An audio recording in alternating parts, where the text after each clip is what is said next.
Sir ನಮಸ್ತೆ. ಈ ರಾಷ್ಟ್ರೀಯ ಹೆದ್ದಾರಿಗೆ ಇದು ನ್ಯಾಷನಲ್ ಹೈವೇ, ರಾಷ್ಟ್ರೀಯ ಹೆದ್ದಾರಿ ಬೆಂಗಳೂರು ಟು ಮಳವಳ್ಳಿ ಕನಕಪುರ ಮಾರ್ಗ.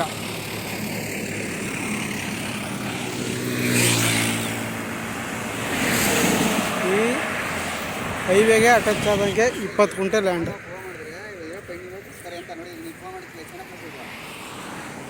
20 ಗುಂಟೆ ಸುತ್ತ ಫೆನ್ಸ್ ಆಗೈತೆ. ಅಲ್ಲರೆ ನೋಡಿ, ಸುತ್ತ ಫೆನ್ಸ್ ಆಗೈತೆ.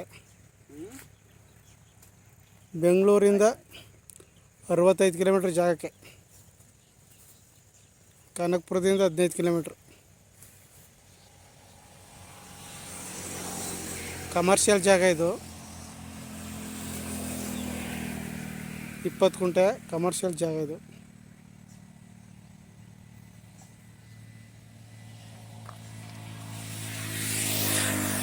ಈ ರಾಷ್ಟ್ರೀಯ ಹೆದ್ದಾರಿಗೆ ಅಟ್ಯಾಚ್ ಆದಂಗೆ 20 ಗುಂಟೆ ಇದು ಕಮರ್ಷಿಯಲ್ ಜಾಗ.